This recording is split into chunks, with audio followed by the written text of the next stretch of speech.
इस कार्यक्रम के प्रस्तुत करता है ओम्बना वेल्डिंग वर्कशॉप। अब यहाँ पर मिलेगा मूंग साफ करने की मशीन, आधुनिक दरवाजे, जाली, जंगले, चौखट, ग्रिल, रेलिंग आदि। तो आज ही विजिट करिए ओम्बना मंदिर के पास, हसियाबाद रोड, डिघारला।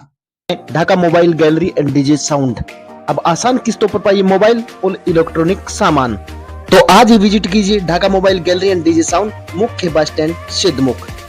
हर नेता यह कहता है कि मैं किसान का बेटा हूँ, हर सरकार ये कहती है हम किसान हितैषी हैं। तो फिर इन किसानों को सड़क पर बैठने की आवश्यकता क्यों पड़ती है बार बार? पानी की टंकियां बन गई, पाइपलाइन बिछ गए, पैसे बर्बाद हो गए, लेकिन घरों तक पानी नहीं पहुंचा। वो कहीं ना कहीं फैल होती हुई नजर आ रही है। पहले सड़क की NH 52 काफी समय से चल रही थी, इसका 4 लाइन बन रही थी, अचानक ये रुक क्यों गई बीच में? और सीमावर्ती होने के कारण जो वहां की महिलाएं जो यहाँ शादी होकर आती हैं, उनको आरक्षण नहीं मिल पाता। लोगों ने इसका ऐसा राजनीतिकरण कर दिया कि ये मेरो है तो पाइपलाइन 1 किलोमीटर दूर ले जाओ, और ये देरो है तो 200 मीटर भी पाइपलाइन कौन लागन दी। किसानों का क्या कहा था, कर्जा माफ कर देंगे, नजर ही को नहीं मान दो 5 साल तक आप ही, तो जनता बाहर फेंकेगी ना। ने कांग्रेस के जाने का समय आ गया है। हनुमानगढ़ के लिए अलग और चूरू के लिए अलग क्यों? आप इतना ही करवा दीजिए, बाकी मत बोलो।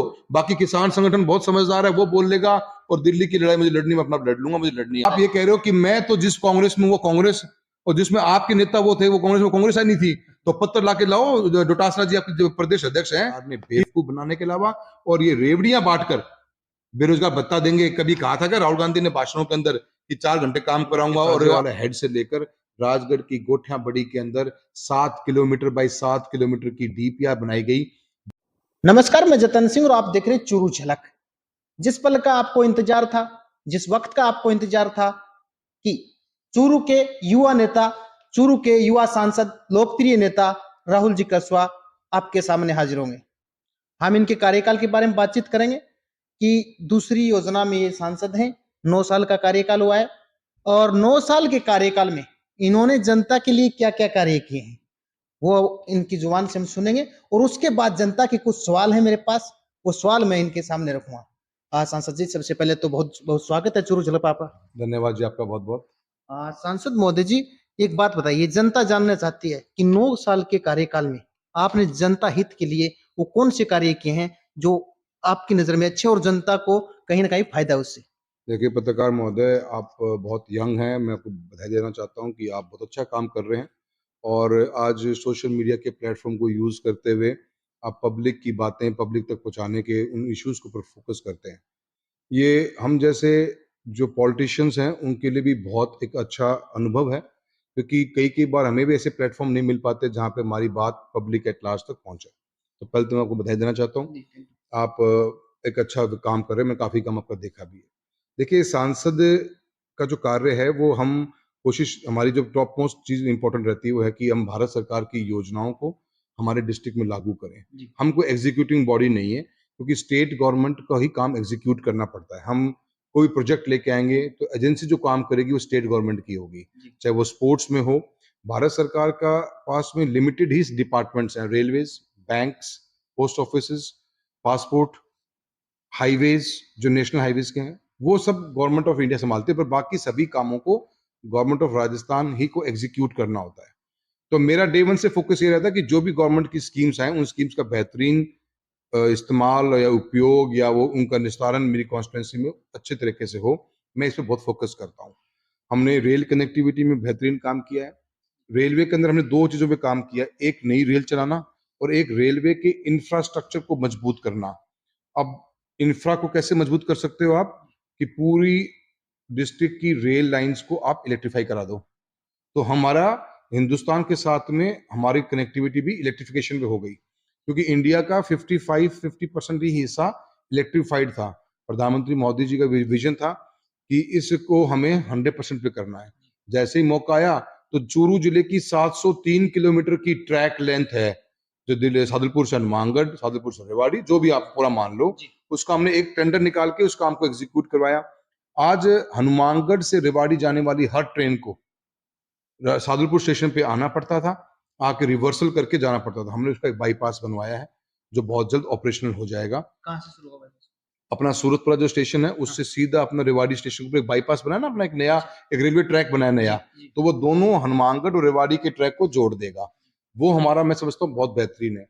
जब अब सादुलपुर की परिप्रेक्ष्य में बात करेंगे तो मैं सादुलपुर का प्लेटफॉर्म नंबर 1 सादुलपुर के अंदर एफसीआई की यूरिया डीएपी के लिए अपने रैक पॉइंट क्रिएट कर रखा है, जहाँ पे जो भी पूरे जिले में जहाँ पे भी कोई माल आना चाहेगा जो हैवी गुड्स है, चाहे हमारा एफसीआई में गेहूं आ रहा है या हमारे यूरिया डीएपी हम शुरू करवाने वाले हैं, उसका अपने रैक पॉइंट स्टेशन पे करा। तो रेलवे में मैं बड़ा अच्छा विकास करवाया है, हाईवे कनेक्टिविटी बहुत अच्छी करी है, आरयूबीज बहुत हमने अच्छे बनवा लिए, आरओबीज बन रहे हैं, सेतु बंधन भारत सरकार की योजना है, काफी लोगों ने तो इसका दुष्प्रचार भी कर दिया, क्योंकि वो जो भी पैसा आता है राजस्थान में, राजस्थान राजगढ़ में आता है तो सोचते हैं कि हम ही लेके आए हैं, हमारे बैंक अकाउंट से चेक कट के आया है, उनकी गलतफहमियां हैं। सीआरआईएफ का मतलब भी नहीं पता होगा उनको, पर मैं बता देता हूँ, सेंट्रल रोड इंफ्रास्ट्रक्चर फंड का पैसे के तहत भारत सरकार ने हिंदुस्तान के अंदर जितने भी स्टेट हाईवे, एमडीआर या सिटी रोड, इन रोडों के ऊपर, नेशनल हाईवे नहीं, वो तो खुद ही बना लेती है, पर ये 3 वो रोड होती है जिसके ऊपर पैसा स्टेट गवर्नमेंट का लगता है, स्टेट हाईवे, एमडीआर, एमडीआर मतलब मेजर डिस्ट्रिक्ट रोड, और सिटी रोड्स में जहां पर भी कहीं रेलवे क्रॉसिंग होगी तो सेतु बंधन के तहत उन रोड्स के ऊपर हम आरओबी निका बनाएंगे। हमने चूरू जिले में एक साथ 3 सैंक्शन करवाए हैं, राजगढ़ में साकू रोड, चूरू में पूनिया कॉलोनी और रतनगढ़ में पटियारा के अंदर। तो रेलवे, आरयूबीज, नेशनल हाईवे का सबसे बड़ी लेंथ हमारे पास में है। अब हमारा सालासर से जुपा बॉर्डर 4 लेनिंग पे भी हो रहा है, राजगढ़ पिलानी 709 का बाईपास का काम भी चालू है, आप देख रहे होंगे। उसी साथ में अभी राजगढ़ में एक हमारा आरओबी भी बन रहा है। तो हमने बेहतरीन इंफ्रास्ट्रक्चर पे वर्क किया है। साथ ही में गवर्नमेंट की एक बेहतरीन योजना थी, प्रधानमंत्री फसल बीमा योजना। जी। इस योजना का बहुत अच्छा फायदा मेरी लोकसभा क्षेत्र में मिला है। आज की तारीख में जहां तक मैं अप्रोक्सीमेटली बताता हूँ, 7200 करोड़ रुपया क्लेम हम ले चुके हैं 2016 के बाद अब तक, जिसमें भी नौ और भादरा का क्लेम अभी आया नहीं है, 22-23 रवि का, 22-23 का बाकी। हाँ, चूरू डिस्ट्रिक्ट का 792 करोड़ रुपए का लगभग आ गया है। तो अच्छे हमने काम करने की कोशिश करी है, और हमने हर स्कीम को, और एमपी लेड का हमने बेहतरीन इस्तेमाल एजुकेशन सेक्टर पे किया है। डिस्ट्रिक्ट पहला है राजस्थान के अंदर जिसके हर स्कूल में बिजली है, डिस्ट्रिक्ट पहला बनने वाला है जिसके हर स्कूल के 12वीं में कंप्यूटर लैब है, इंटरनेट है, एंड वी आर प्लानिंग कि हम इस साल के अंदर तक हर स्कूल के अंदर हम 400 मीटर का ट्रैक का खेल मैदान भी देने में कामयाब हो जाएंगे। तो अच्छा, मुझे लगता है काफी काम हमने बढ़िया करवा लिए हैं। राहुल जी, एक सड़क की बात आई, फिर मैं कुछ आपके जो फसल बीमा है इस पे एक सवाल करूंगा। पहले सड़क की, NH52 काफी समय से चल रही थी, इसका 4 लाइन बन रही थी, अचानक ये रुक क्यों गई बीच में? अच्छा प्रश्न है, आपको भी मैं इसमें थोड़ा सा बताने की कोशिश करूंगा कि इंडिया में 2012-13 तक बीओटी रोड बना करती थी, बिल्ड, ऑपरेट और ट्रांसफर। मतलब कि बिल्ड करेगा कॉन्ट्रैक्टर, उसको ऑपरेट करेगा 25 से 30 साल तक, फिर ट्रांसफर कर देगा गवर्नमेंट ऑफ इंडिया को दोबारा। ये उस कैटेगरी की रोड है। ये हिंदुस्तान की one of the last road थी जो बीओटी बेस पे सैंक्शन हुई हुई है। इसके अंदर कॉन्ट्रैक्टर को ही पैसा लगाना है, तो कॉन्ट्रैक्टर की फाइनेंशियली और बैंकों ने फंडिंग करना बंद कर दिया। जब भारत सरकार के अंदर दोबारा मोदी जी सरकार आई तो 2014 में हमने इसको बंद करके एक नया योजना निकाली, EPC, engineering procurement and construction. मतलब कि रोड बनाए कॉन्ट्रैक्टर, पैसा देगी एनएचआई डायरेक्ट, आपको लोन वोन लेने की जरूरत नहीं है। तो गल्फार कंपनी के पास काम है, मैंने काफी मैटर परस्यू करा है, मैं 2 दिन पहले भी सेक्रेटरी से मिल के आया हूँ। इसके फंडिंग की इशू आ रही है, शायद जल्द इसको फंडिंग मिल जाएगी बैंक से, तो काम चालू हो जाएगा। और ये 30 साल के लिए रोड उनके पास में, अब इसकी 4 लेनिंग का काम मैं उम्मीद करता हूँ बहुत जल्द शुरू हो जाना चाहिए। राहुल जी, एक सवाल आ रहा है तारानगर तहसील से, पड़ोसी तहसील है, वहां पर कुछ युवा जुड़े हुए हैं। उन्होंने एक सवाल किया है कि ट्रेन हमेशा सादुलपुर को मिली है, चूरू को मिली है, वो काफी सालों से उम्मीद लगाए बैठे हैं, और आप एक युवा सांसद यहाँ पर आए तो उन्होंने बड़ी उम्मीद से आपको वोट दिया था, आपको जिताया था, और सदन में भेजने का प्रयास उन्होंने किया था, आपको बखूबी उन्होंने राजधानी भेजा, तो उनको कब तक ये सौगात मिल पाएगी? देखिए, आप बहुत अच्छा काम करते, मैं बार बार कहता हूँ, थोड़ा सा रिसर्च भी करोगे तो आपको चीज को बड़ी क्लैरिटी हो जाएगी कि अपन कहीं पे भी बैकफुट पे नहीं है। अपन ने मल्टीपल सर्वे करवाए हैं चूरू जिले के अंदर, आप बिलीव भी नहीं कर सकते, आपको दिमाग में भी नहीं आएगा। मैंने वो सर्वे सोचे हुए हैं, और मैप लेकर मिनिस्टर को समझाया मैंने कि सर इसको अपन ऐसे कर सकते हैं। प्रॉब्लम ये है कि हमारे पास में राजस्थान के अंदर माल भाड़ा नहीं है, रेलवे माल भाड़े को अंदर ही अर्न करती है, और ट्रैफिक जो पैसेंजर ट्रैफिक है उसमें वो हमारा सब्सिडाइज बहुत है। आप देखोगे तो ट्रेन का और बस के भाड़े में 4 से 5 गुना फर्क होता है। तो उसके कारण ये हुआ कि राजस्थान में माल भाड़ा है नहीं, बिकॉज हम कुछ भी ऐसा बनाते नहीं है। कुछ हमारे पास सीमेंट की पॉकेट्स हैं, भीलवाड़ा, चित्तौड़गढ़, वहां सीमेंट बेशक आ जाती है, अदरवाइज बड़ा हमारे पास में कोई फास्ट मूविंग ट्रेन का आइटम नहीं है, इसलिए राजस्थान में पिछले 15-16 सालों में नए ट्रैक्स का निर्माण नहीं हुआ। जी। हमने भी कोशिश करी है, हमने राजगढ़, तारानगर, सरदार शहर, गजसिंहपुर का सर्वे करवाया हमने राजगढ़, चूरू, तारानगर, भादरा, बेर, फिर हमने आदमपुर तक जोड़ने की कोशिश करी है, इसका भी एक सर्वे की कोशिश करी हुई है। हम सरदार शहर से हमने हनुमानगढ़, सरदार शहर, नौहर, सरसा, बठिंडा तक का एक सर्वे कराने की कोशिश करी है, रतनगढ़, फतेहपुर की करी है। ऐसी मेरा एक एरिया अभी बीदा सर का है, जहाँ रेलवे लाइन नहीं है। तो कोशिश है, इसमें स्टेट गवर्नमेंट, भारत सरकार ने एक योजना निकाली थी 2-3 साल, 2-1 साल हुए हैं शायद, कि अगर स्टेट और सेंटर पार्टनरशिप कर ले तो हम नए रेलवे लाइन ट्रैक्स बिछा सकते हैं। उसको कहा गया है कि स्टेट लैंड दे दें, ट्रैक हम बिछा लेंगे। जी। उसके केस के अंदर सिर्फ एक ही स्टेट या बहुत कम स्टेट्स आए हैं, हरियाणा आया है आगे बढ़कर, हरियाणा रेल विकास परिषद भी बनाई गई है, जिसमें हरियाणा गवर्नमेंट लैंड दे रही है और रेलवे, क्योंकि ये प्रोजेक्ट छोटे नहीं है। जी। आज मैं राजगढ़ से तारानगर ट्रेन बिछा दूंगा या चूरू से तारानगर बिछा दूंगा तो वो ट्रेन डेड हो जाएगी, क्योंकि वहां पे आगे ट्रैफिक नहीं मिलने वाला। तो मुझे लॉन्ग डिस्टेंस चाहिए, वाया चाहिए आपको। वाया चाहिए, मैं वाया तारानगर, सरदार शहर, गजसिंहपुर बॉर्डर पे पड़ता है। हमने उसमें डिफेंस मिनिस्ट्री की भी मदद ली कि भी उनकी रिक्वायरमेंट है, पर उसकी आरओआई जो होती है, रिटर्न ऑन इन्वेस्टमेंट है, वो बहुत ज्यादा नेगेटिव आता है। उस नेगेटिव आने के कारण गवर्नमेंट लगा नहीं पाती, और ये प्रोजेक्ट कोई 150 करोड़ का नहीं, 3,500 करोड़ रुपए का प्रोजेक्ट है ये, इसलिए दिक्कतें आ रही हैं। जैसे ही गवर्नमेंट कोई पॉलिसी चेंज करेगी कि तहसील लेवल्स को भी जोड़ा जाना चाहिए, तो मेरा तारानगर भी जुड़ जाएगा, मेरा बीदा से भी जुड़ेगा, और सरदार शहर से भी ट्रेन आगे बढ़ेगी। राहुल जी, एक बड़ी समस्या इस क्षेत्र में रही है, क्योंकि यहाँ के सादुलपुर विधानसभा की बात करूं तो ज्यादातर युवा हरियाणा में शादी करते हैं, और सीमावर्ती होने के कारण जो वहाँ की महिलाएं जो यहाँ शादी होकर आती हैं, उनको आरक्षण नहीं मिल पाता। इस पर कुछ कहना चाहेंगे आप? देखिए, ये एक भारत सरकार के अंदर हमारे शेखावत जी, भगत सिंह जी थे और अटल बिहारी वाजपेयी जी की देन है कि ओबीसी का आरक्षण के अंदर किसान समुदाय को, जाट समुदाय को शामिल किया गया, और उसमें यही चयन किया गया था कि राजस्थान के धौलपुर, भरतपुर को छोड़कर सभी डिस्ट्रिक्ट के लोगों को उसके अंदर आरक्षण दिया जाएगा। ये एक सुप्रीम कोर्ट का इसमें एक टेक है कि जो जहाँ का बाशिंदा है उसी को आरक्षण मिलना है। तो ये एक ऐसा इशू है जिसके ऊपर गवर्नमेंट विचार कर रही है, और एक सांसद होने के नाते इस मुद्दे के ऊपर मैंने भी अपनी बात रखी कि भी मेरे डिस्ट्रिक्ट, बॉर्डर इलाके जितने भी डिस्ट्रिक्ट हमारे, चाहे चूरू हो, चाहे कोई भी हो, उसके अंदर प्रॉब्लम ये कि इनको कैसे हम, हमारी जो बच्चियां आ रही हैं बाहर के स्टेट से, उनको हम कैसे शामिल कर सकते हैं। तो ये डिसीजन अलग लेवल पे पेंडिंग है, उम्मीद करते हैं कोई पॉजिटिव रिजल्ट आएगा। आप दोबारा आवाज उठाएंगे इस पर? बिल्कुल। राहुल जी, एक और सवाल है। लगातार आप देख रहे होंगे कि हर नेता ये कहता है कि मैं किसान का बेटा हूँ, हर सरकार ये कहती है हम किसान हितैषी हैं, तो फिर इन किसानों को सड़क पर बैठने की आवश्यकता क्यों पड़ती है बार बार? देखिए, आपका किसान के बेटे तो देखो जी सभी हैं। हाँ। किसी के परिवार ने आज खेत छोड़ रहा है, किसी के परिवार ने 20 साल पहले खेत छोड़ दिया, बच्चे पढ़े लिख लिए, अलग दुनिया में चले गए। आज भी बच्चे हमारे, कितने ही किसानों के बच्चे सीकर में और कोटा में ट्रेनिंग अपनी पढ़ाई कर रहे हैं, डॉक्टर्स बनेंगे, इंजीनियर्स बनेंगे, आईएएस बनेंगे। तो ये तो एक प्रक्रिया चलती रहेगी। आपने आप पढ़े लिखे हैं, तो मैं आपको सिर्फ छोटी सी बात बताऊंगा।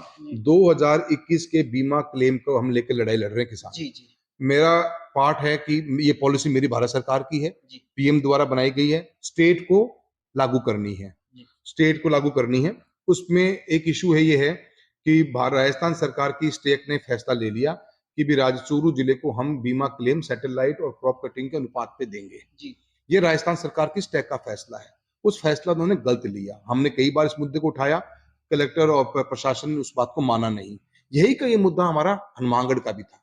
हनुमानगढ़ में मैंने ये बात उठाई थी कि भी आप तो ये बता दो कि कितने जगह पटवार मंडल में बीमा कंपनी के अधिकारी गए क्रॉप कटिंग के टाइम पे और साइन करके आए, और कितनी जगह पे नहीं जा पाए, उनके पास स्टाफ नहीं था।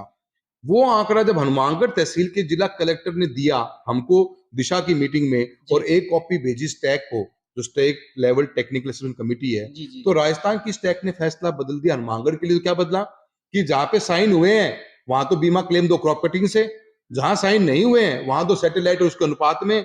और जहां पे आप हद देखो राजस्थान सरकार की, जहां पे बीमा कंपनी के अधिकारियों को राजस्थान सरकार के कर्मचारियों ने सूचना नहीं दी, वहां पर भी सैटेलाइट से क्रॉप कटिंग का अनुपात पे दे दो। क्यों भाई? और वही चूरू के लिए क्या कहा कि क्रॉप कटिंग हुई नहीं हुई मतलब नहीं।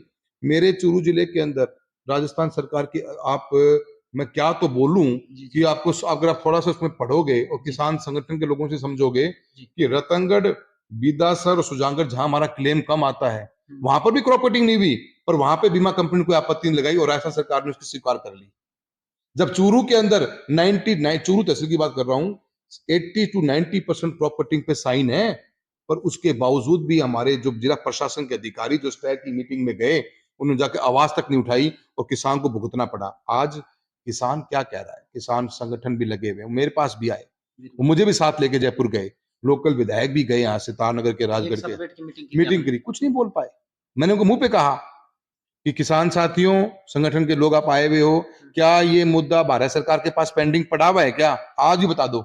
उनका जवाब, संतुष्ट थे वो, समझदार थे, क्योंकि उसमें वकील साहब भी बैठे हुए हैं, वो सब जानते हैं कि जब फैसला स्टैक ने गलत लिया और आप लिख के दे रहे हो लेटर किसको, भारत सरकार को, उस लेटर की भाषा पढ़ो, ऐसा लगता है कि किसने ने, कोई 5वीं 10वीं क्लास के बच्चे ने लेटर टाइप करके भेज दिया। एक आईएएस ऑफिसर के द्वारा लिखा गया लेटर भारत सरकार को, और उसके बाद में 3 पन्ने का लेटर है जो राजस्थान भारत सरकार ने राजस्थान लेटर सरकार लेटर लिखा है कि आप फैसला ले सकते हो, अगर कुछ तथ्य छुप गए थे तो उन तथ्यों को के आधार पर नई स्टैक की कमेटी बुलाइए, तो कोई दिक्कत है तो आप हमारे को भी, उससे भी राय मशवरा उस मीटिंग के बाद लें। अब आप हद देखिए सरकार की। बताइए। किसान ने, संगठनों ने, सभी हमारे प्रदेश के किसान, जो मेरे जिले के किसान हैं, 750 करोड़ का क्लेम है, 250 करोड़ में सल्टा दिया हमको। ये कितना बड़ा एक विचार है बिल्कुल। कि इसके ऊपर हमको एक इंक्वायरी बिठानी चाहिए, मैं समझता हूँ। और इसमें दूध का दूध, पानी का पानी। और आप किसान को ये वादा करते हो, चीफ सेक्रेटरी कहती है कि मैं 2 हफ्ते के अंदर हम स्टैक की मीटिंग बुला लेंगे, और वो 2 हफ्ते बीत गए, कोई बोलने को तैयार नहीं। अभी 14 दिन का टाइम था उनके पास में, वो कहते अभी हैं, 8 सितंबर को वो रेल रोको अभियान चला रहे हैं। देखिए, मैं इस बारे में कुछ नहीं कहना चाहता, पर मैं इतना कहना चाहता हूं कि ये समस्या आज स्टेट गवर्नमेंट के पार्ट पे पेंडिंग पड़ी है। स्टेट गवर्नमेंट सिर्फ टाइम निकालना चाहती है। आज हम बैठे हैं, कौन सी तारीख को बैठे हैं? हम आज 2 तारीख को बैठे हैं। 5 तारीख अक्टूबर के आसपास हमारा आचार संहिता लग जाएगी, कुछ काम नहीं होगा। आपने 15 दिन पहले खराब कर दी, और 15 दिन नहीं, 1 साल खराब कर दिया। बिल्कुल। और आप उस 1 साल में, और आपने मल्टीपल पत्र लिखे। मैंने भारत सरकार को कहकर राजस्थान सरकार के कर्मचारी बुलाए कि मैं जी ज्वाइंट मीटिंग करो और बताओ गलती किसकी है। उस ज्वाइंट मीटिंग में राजस्थान सरकार ने किसको भेजा? डायरेक्टर लेवल के ऑफिसर को भेजा। भारत सरकार के सेक्रेटरी तक लोग बैठे, मंत्री बैठा, तो उनकी कितनी उसके बारे में सीरियसनेस आप समझ सकते हो। तो मेरा इतना ही कहना है, किसान साथियों से कहना है कि मजबूती के साथ में हमें, राजस्थान सरकार को तो हमने इतना ही कह रहे हैं कि भी आपको कुछ करना ही नहीं है, न तो कोई पैसे का भाव पड़ने वाला है। भी पैसा आप दे चुके हो, प्रीमियम भारत सरकार, राजस्थान गवर्नमेंट भर चुकी है। रोएगी या चिल्लाएगी या कुछ मांगेगा, खलबिलाट होगी, तो बीमा कंपनी में होनी चाहिए। स्टेट गवर्नमेंट इतना टेंशन में क्यों आ रही है? सर, एक आरोप है वो किसान नेता लगा रहे हैं यहाँ पर, मैं धरने पर कई बार जाता हूँ, कवर करता हूँ, कि वो जो 2021 का जो फसल बीमा है उसमें सैटेलाइट के आंकड़े हैं वो केंद्र सरकार ने जारी किए थे, राज्य सरकार को दिए थे, इसमें क्या कहना?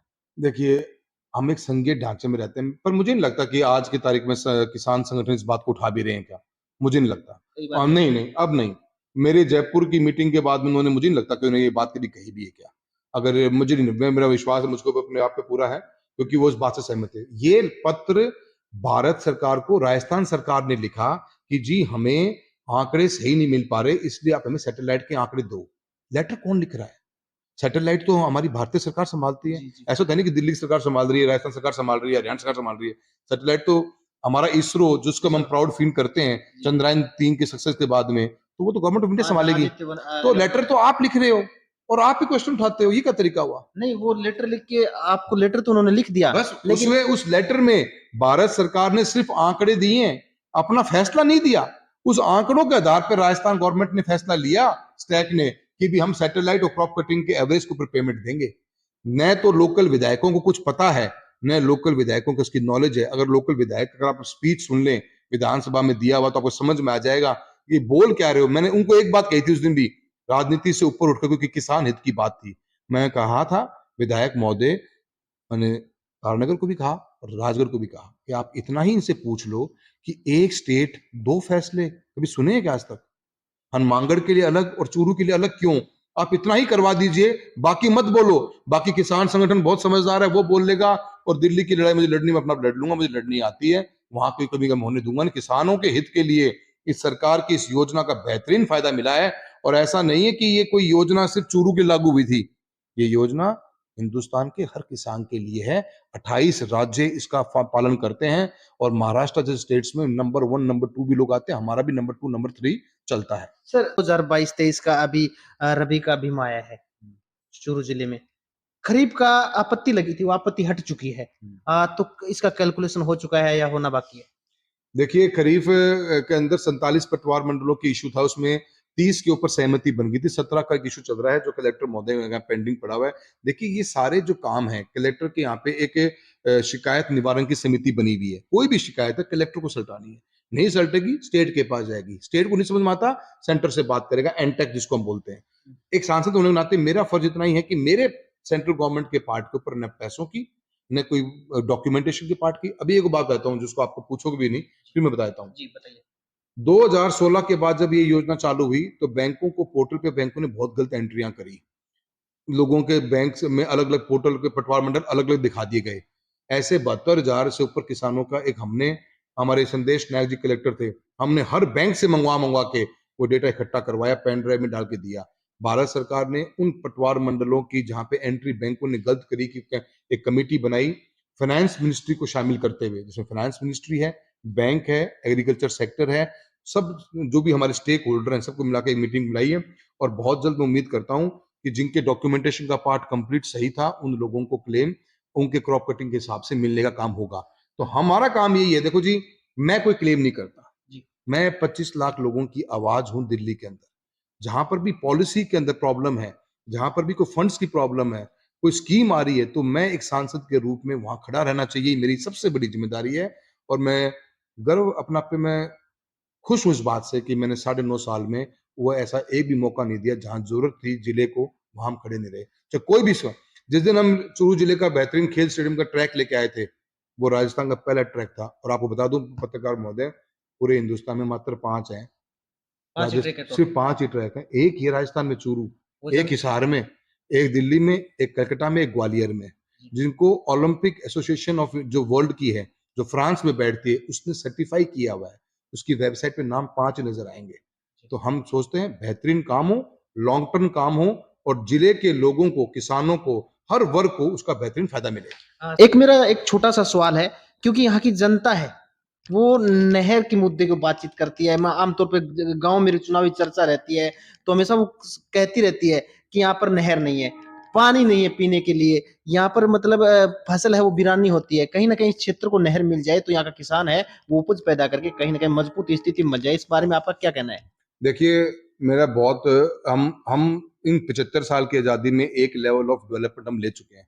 मेरी जिस दिन मैं सांसद बना था, मैं 2014 में बना था, उस दिन मेरे जिले के 99% गांव में रोड थी, लगभग 99% गांव के अंदर बिजली थी, स्कूल थे, सब सेंटर्स थे। तो हम एक सेट ऑफ डेवलपमेंट प्राप्त कर चुके हैं। इन कुछ सालों के अंदर अब डिमांड हमारी अलग है। हमने एक 1992 का एग्रीमेंट था, यमुना लिंक, अपर यमुना लिंक बोर्ड बना हुआ है। उस यमुना का पानी राजस्थान को मिलना था। चूरू जिले के राजगढ़ तहसील को 40,000 हेक्टेयर जमीन के लिए और सूरजगढ़ तहसील को झुंझुनू जिले के 60,000 हेक्टेयर जमीन को सिंचाई करने के लिए पानी मिलना था। और सीकर जिले को पीने के पानी की व्यवस्था थी, एक हमारा एग्रीमेंट था। उस एग्रीमेंट को लेकर हमने बहुत मेहनत करी। हमने अलग अलग, क्योंकि नहरें बनती हैं ओपन हमेशा, आपने देखा होगा हिंदुस्तान जितनी भी नहरें बनी हुई हैं वो ओपन नहरें हैं। हम जमीन एक्वायर करते हैं, नहर बनाते हैं। ऑस्ट्रेलियन गवर्नमेंट का एक प्रोजेक्ट था जिसके अंदर नहरों का पानी पाइपलाइन के मार्फत से अंडर द ग्राउंड लेके आने का प्रावधान था। ऐसा उसकी कॉपी करी गई। गडकरी साहब हमारे मंत्री हुआ करते थे, बहुत अच्छा उनका एक विजन है। और उसी के प्रोजेक्ट को लेकर और प्रोजेक्ट की स्टडी करते हुए 3.5 मीटर ऊंचा, मतलब कि 11 फुट के लगभग का एक पाइप, ऐसे 5 पाइप यमुना के ताजे वाला हेड से लेकर राजगढ़ की गोठिया बड़ी के अंदर 7 किलोमीटर बाई 7 किलोमीटर की डीपीआर बनाई गई। जो डीपीआर इतनी मोटी है, 22,000 करोड़ की डीपीआर है। राजगढ़ के सभी गांव वाले जानते हैं, गांव के लोग, कि 22,000 की उस डीपीआर के अंदर हेलीकॉप्टर से सर्वे हुआ। वसुंधरा जी ने लगातार मीटिंग दिल्ली में ली, खुद गई मैम गई, गडकरी साहब बैठे, हरियाणा के मुख्यमंत्री को बिठाया, इसरो की रिपोर्ट मांगी गई। वो बोले जी हमारा पानी कम हो गया, तो बताओ कितना कम हुआ है। इतनी सिंसियरिटी के साथ हमने मेहनत करी। हम जनता के बीच में भी गए इस बात को लेकर कि ये हिंदुस्तान के नए क्रांति की शुरुआत होगी, क्योंकि इस बार बाढ़ आई, बरसात आती है हर बार, जो एक्सेस वाटर हमारा इस बार जो घग्गर में भी आया, सारा पाकिस्तान जाता है, जी। उस पानी को भी हम भविष्य के अंदर इन्हीं पाइपलाइन के मार्फत से अलग अलग डिग्गियां बना के इस राजगढ़ के इस राजस्थान के ऊपर क्षेत्र को हम संग्रह बहुत कर सकते हैं। उसकी शुरुआत होती है इससे, और इसमें इतनी बड़ी योजना थी कि उस डिग्गी से पाइपलाइन के मार्फत प्रेशर के साथ में खेत तक पानी जाता, किसान को मात्र खाली स्प्रिंकलर्स के पाइप जोड़ने की प्रावधान था। कितनी डिटेल्ड रिपोर्ट थी, मेरी 2 बार पढ़ी थी रिपोर्ट है। जी। उसको लेके हम पब्लिक के बीच में गए, हमें पब्लिक का आशीर्वाद नहीं मिल पाया। क्या पब्लिक ने इस बात को माना नहीं कि भी हमें नहर चाहिए। क्या उस बोलते? पब्लिक ने राम सिंह जी को नंबर 30वें पाया। जनता का साथ नहीं मिला। जनता का साथ मत से मिलता है। जी। पब्लिक ने मुझे बड़ा साथ दिया। मैं तो 50,000 से लीड लेके आया हूँ। 20,000 से तो लीड पूरी करी है, 30,000 की लीड लेके आया। पर होता क्या है कि जो व्यक्ति बिना किसी एजेंडे के चुनाव में जीत जाते हैं भावनाओं के सहारे, उनका फर्क ये पड़ता है कि पिछले 4.5 साल में पत्रकार महोदय, आप विधानसभा में उठाए हुए मुद्दों की लिस्ट चेक करो। क्या कभी भी ये मुद्दा उठा क्या कि राजगढ़ के अंदर नहर की क्या परिस्थिति है? मेरे पास झुंझुनू के लोग, सीकर के लोग हर दिन आते हैं। मेरी 1 तारीख को मीटिंग थी, भारत सरकार की, राजस्थान सरकार के कर्मचारी आए हैं, टेक्निकल असेसमेंट कमेटी थी जो इसी यमुना बोर्ड के ऊपर फैसले को बात लेकर कर रही है। कभी भी किसी लोकल विधायक ने इस मुद्दे को कोई बात ही नहीं करी। क्यों? क्योंकि इसमें 15 से 20% का पैसा राजस्थान गवर्नमेंट को देना है। 20-22 हजार करोड़ की योजना जो 2018 में थी, उसके 2 से 4 हजार करोड़ रुपए बनते जो राजस्थान सरकार को पे करने पड़ते। लोकल विधायक ने कभी इस मुद्दे को छुआ तक नहीं, क्योंकि इसके नाम पे वोट ही नहीं मांगे थे, तो जरूरत ही महसूस नहीं हुई। जो जनता ने फ्री में वोट दे दिए तो जरूरत नहीं। जिस दिन ये अपनी कंसेंट दे देंगे, वर्ल्ड बैंक द्वारा फंडेड प्रोजेक्ट है, राजगढ़ की कायाकल्प करेगा नहीं, पूरे चूरू जिले की कायाकल्प करेगा, क्योंकि हमारे पास आज पानी है नहीं। मेरी जो पूरी लोकसभा क्षेत्र के अंदर मात्र 18% में पानी लगता है मीठा नीचे, बाकी सब खारे पानी का क्षेत्र है, ऊपर से पानी आता है, उससे भी खेती की जाती है। अगर बीजेपी की सरकार बनती है आगामी चुनाव में तो आपका ये काम होगा? 100% पहला एजेंडा कोई होगा भारतीय जनता पार्टी की राजगढ़ के अंदर, तो इसी पानी के मुद्दे को लेकर आगे बढ़ेंगे, पूरी मेहनत करेंगे और कोशिश करेंगे कि राजगढ़ ही नहीं, पूरे चूरू जिले के अंदर ये एक्सेस वाटर जो बाहर जाता है, और उसके अंदर आप डीपर में कभी दिखाऊंगा आपको, किसान को खरीफ की फसल में कितना पानी मिलेगा, रबी की फसल में कितना पानी मिलेगा, कौन सी फसल बोनी है, सरकार क्या करेगी, एक एक चीज डिटेल में थी। मैं अगर हम इस चुनाव में भारतीय जनता पार्टी जा रही है, जो 2023 में होंगे, जी, जी। हम बिगेस्ट एजेंडा को लेकर चलेंगे कि ये जो लोकल विधायक और लोकल सरकार कांग्रेस की, जिसने राजगढ़ के अंदर 45 सालों में से 32 साल राज किया है, ये 45 साल जो बोलते हैं ना, 32 साल राज कांग्रेस का रहा है।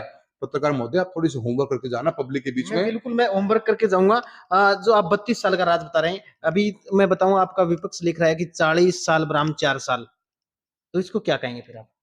मैं ये कहूंगा तो खुद उनके ऑफिशियल बेवकूफी है। ऑफिशियल अकाउंट आप ये कह रहे हो कि मैं तो जिस कांग्रेस में वो कांग्रेस, और जिसमें आपके नेता वो थे वो कांग्रेस आई नहीं थी, तो पत्र लाके लाओ। डोटासरा जी आपके जो प्रदेश अध्यक्ष हैं, कि जो कांग्रेस के टिकट पे बने गए यहाँ पे एमएलए थे 1962 से लेकर आज तक, क्या वो कांग्रेस नहीं थी क्या, या वो दूसरी कांग्रेस थी? नहीं तो कांग्रेस वो कांग्रेस थी।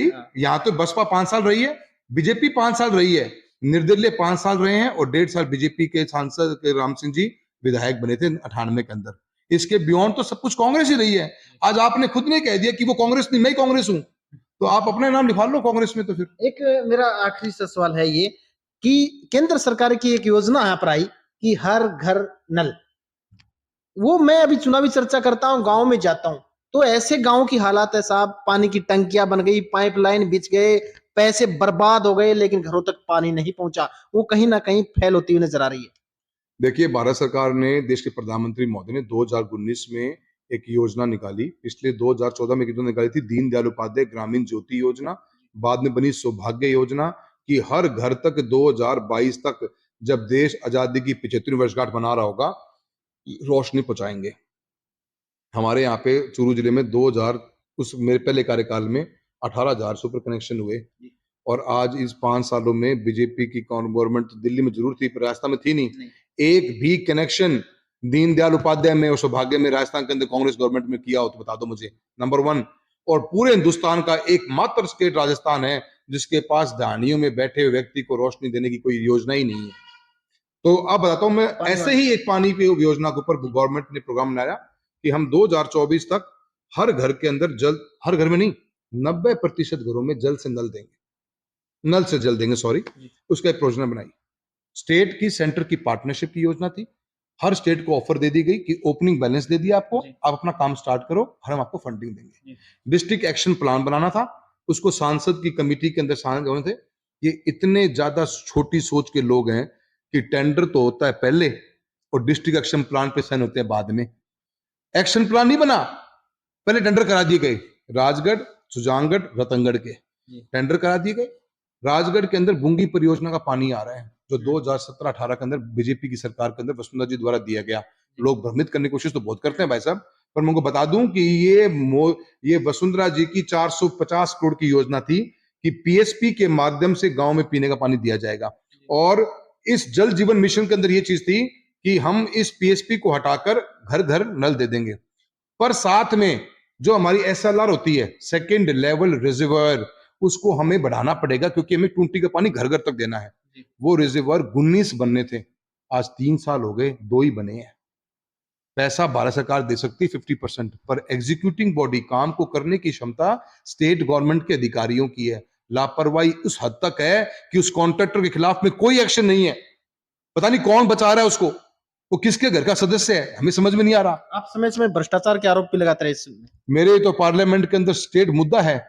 मैंने पिछले बार में विधानसभा लोकसभा चली मेरी जुलाई के महीने में, मैंने 377 के अंदर इस मुद्दे को उठाया कि टोटल भ्रष्टाचार है और इन लोगों ने इसका ऐसा राजनीतिकरण कर दिया कि ये मेरो है तो पाइपलाइन 1 किलोमीटर दूर ले जाओ, और ये देरो है तो 200 मीटर भी पाइपलाइन खोलना गंदी। पानी के ऊपर राजनीति करने वालों को देश, ये राजस्थान की राजस्थान की जनता माफ नहीं करने वाली, ये मेरा पूरा विश्वास है। और इस योजना को बिल्कुल विफल कर दिया। गुजरात, मध्य प्रदेश 96-97% पे आ गए हैं। राजस्थान के अंदर 31% का काम हुआ है। चूरू जिले में 2,74,000 नहीं, 3,07,000 घरों में पीने का पानी देना था आज तक। और मैंने एससी साहब को, कलेक्टर को 10 बार कहा, मैं ये विकास का इसमें प्रावधान दिया हुआ है जल जीवन मिशन में कि कॉन्ट्रैक्टर जो काम करेगा उसका डेवलपमेंट वर्क भी उसको करके जाना है। हर गांव की गली को तोड़ने का काम किया है। जो गौरव पथ वसुंधरा जी ने बनाए थे वो सबको तोड़ने का काम किया जबरदस्ती, क्योंकि उनकी छोटी सोच है। अब उसको, जैसे गोरोपथ की बात आपने कर ली, मैं देख के आया हूँ कि गांव में खुरा निर्माण हुआ है, गोरोपथ हुआ है, वो सब टूट गए। उसका निर्माण कौन करवाएगा आखिर अभी? देखिए, इसका जिम्मेदारी तो सरपंच के ऊपर हमने बाध्य करवाया कि सरपंच की एनओसी लेके आइए, और सरपंच की एनओसी के बाद ही कॉन्ट्रैक्टर को पेमेंट मिलनी चाहिए। पर सरकार के कर्मचारी भ्रष्टाचार में लिप्त, 90% पेमेंट दे दी ठेकेदारों को, और 90% पेमेंट देने के बाद ठेकेदार क्यों आएगा भाई, और वो कौन ठीक कराएगा? हमने हजारों करोड़ों रुपए का जो डेवलपमेंट वर्क करवाया था इन 5 सालों में, 2013 से 18 के बीच में, वो सब तोड़ के छोड़ दिया गया। मुझे लगता है कि भारतीय जनता पार्टी को ही 2023 में सरकार बना के दोबारा वो विकास का काम कराना पड़ेगा। सर एक आखिरी सवाल है, उसके बाद भी इंटरव्यू खत्म हो जाएगा। सर, आपकी एक परिवर्तन यात्रा चल रही है, अभी मैं सुन रहा हूँ, 2 दिन पहले यहाँ पर मीटिंग थी। कब सादुलपुर पहुंचने वाले हैं और उसका उद्देश्य क्या है? देखिए, मेरी लोकसभा क्षेत्र में यात्रा हम 5 तारीख को गोगामेडी से करेंगे। आज मैं गोगामेडी देख के आया हूँ और हमने हनुमानगढ़ में प्रेस कॉन्फ्रेंस भी करी है। और इस यात्रा के अंदर हमारे गडकरी साहब आएंगे और वसुंधरा जी होंगी, सीपी जोशी जी हमारे जो प्रदेश अध्यक्ष हैं वो होंगे, सतीश जी भाई साहब होंगे, और सभी तमाम पार्टी के वरिष्ठ नेता होंगे। ये यात्रा 5 तारीख को चलकर चूरू जिले में 12 तारीख को घुसेगी। 12, 13, 14 तारीख को 3 दिन का हमारा प्रोग्राम है, और हर तहसील हेडक्वार्टर पे जाएगी। जो भ्रष्टाचार और जो क्राइम बढ़ा है इस राजस्थान स्टेट के अंदर, और जो यूथ के साथ में धोखा हुआ है, हाईएस्ट अनएम्प्लॉयड यूथ कोई हिंदुस्तान में है तो राजस्थान के अंदर है। पिछले 5 साल का आंकड़े आप गूगल पे आज सर्च करके देखो तो अनएम्प्लॉयमेंट की, बेरोजगारी की दर लगातार हाईएस्ट रही है। नंबर 1, नंबर 2 पे राजस्थान रहा है। 30 से 31% की दर से राजस्थान के अंदर बेरोजगारी बढ़ी है। हर सेकंड ग्रेजुएट बेरोजगार है आज की तारीख में। तो जब क्राइम बढ़ता है, जब लॉ एंड ऑर्डर की प्रॉब्लम आती है, तो अनएम्प्लॉयमेंट क्रिएट होती है, क्योंकि इन्वेस्टमेंट नहीं आता। सीएम साहब का कोई विजिट नहीं, कोई एजेंडा नहीं कि जहां से आप इन्वेस्टमेंट को अट्रैक्ट करोगे। जब तक मेरे पास मैन्युफैक्चरिंग नहीं होगी, मेरा यूथ कैसे जॉब पा पाएगा? और उसके ऊपर से पेपर लीक, शर्म आनी चाहिए, हर पेपर को लीक कर दिया इन लोगों ने, और सरकार जैसलमेर और मानेसर के बीच में रह गई। मंत्रियों के मजे हो गए, विधायक सीएम बन के बैठ गए, और भ्रष्टाचार के साथ साथ में जिस हठकर्ता के साथ में राज चलाया, जिस तरह लोगों को प्रताड़ित किया गया है, मैं समझता हूँ राजस्थान की जनता माफ नहीं करेगी, उखाड़ फेंकेगी कांग्रेस सरकार। सर एक बेरोजगारी का मेरा लास्ट सवाल था हालांकि ये, लेकिन छोटा सा सवाल है, काफी युवा मेरे से मिलते हैं कि अभी जो राज्य सरकार बेरोजगारी भत्ता दे रही है उसकी एवज में 4 घंटे काम करवा रही है, उससे युवा है वो बहुत परेशान है क्योंकि 20-20 किलोमीटर उनको बुलाया जाता है और 4-4 घंटे रुकाया जाता है, तो युवा कहीं न कहीं परेशान है। उस पर आपका क्या कहना है? मैं छोटी बात बताऊँगा। देखिए जी, ये जो कॉन्सेप्ट ऑफ पॉलिटिक्स है ना, जो रेवड़ियाँ बाँट के अपन राज करते हैं, इमोशन होकर हम जातियों को धर्म के आधार पर, गोत्रों के आधार पर जो राजनीति करते हैं, वो ज़्यादा दिन चलती नहीं। पब्लिक है बहुत स्मार्ट।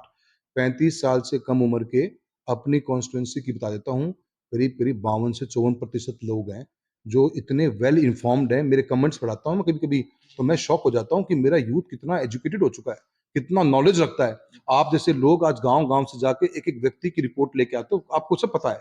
वो व्यक्ति, वो यूथ समझता है कि लॉन्ग टर्म इन्वेस्टमेंट नहीं होगी, तो हमारे बच्चों का और उनका खुद का भविष्य ठीक नहीं।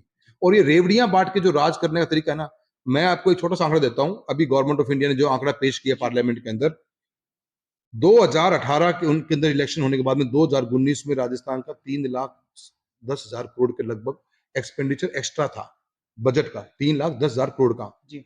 इन 5 सालों में बढ़कर ये आज की तारीख में 5,90,000 करोड़ से ऊपर का एक्स्ट्रा का एक्सपेंडिचर है, जो 18% ईयर ऑन ईयर से ऊपर है।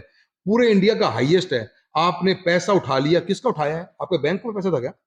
सरकार का नहीं, राजस्थान की जनता का पैसा था ये। उस पैसे को आपने इतना मिसयूज किया है। आज बिजली की हालत देखो, हर गांव के अंदर, सरदार शहर, रतनगढ़, बीदासर में जहां किसान खेती कर रहा है ट्यूबवेल से, सबकी फसलें बर्बाद कर दी। 3500 मेगावाट के ऊपर हम लॉस में चल रहे हैं, जहां प्रोडक्शन नहीं हमारा, और बिजली की रेटें हाईएस्ट। इस सरकार ने बेवकूफ बनाने के अलावा और ये रेवड़ियां बांटकर बेरोजगार भत्ता देंगे। कभी कहा था क्या राहुल गांधी ने भाषणों के अंदर कि 4 घंटे काम कराऊंगा और आदमी को 20-20 50 किलोमीटर चलाऊंगा? एक ही बात कही थी कि बेरोजगार हो तो भत्ता देंगे, पर काम के बदले में देंगे, ये वो बात कभी नहीं कही थी। किसानों का क्या कहा था? कर्जा माफ कर देंगे। नजर ही को नहीं मान दो 5 साल तक आप ही, तो जनता बाहर फेंकेगी ना ने।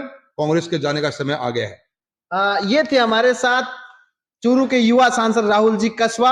आपने इनका देखा इंटरव्यू पूरा, और इन्होंने देखिए एक मुख्य बात मैं बता देता हूं जो यहाँ की जनता की मुख्य है, नहर की। इन्होंने कहा है कि 2023 के विधानसभा चुनाव में यहाँ पर भाजपा की सरकार बन रही है, तो पहला मुद्दा हमारा यही होगा कि यहाँ की जनता को नहर पहुंचाना, खेतों में सिंचित करवाना, पानी मिलेगा।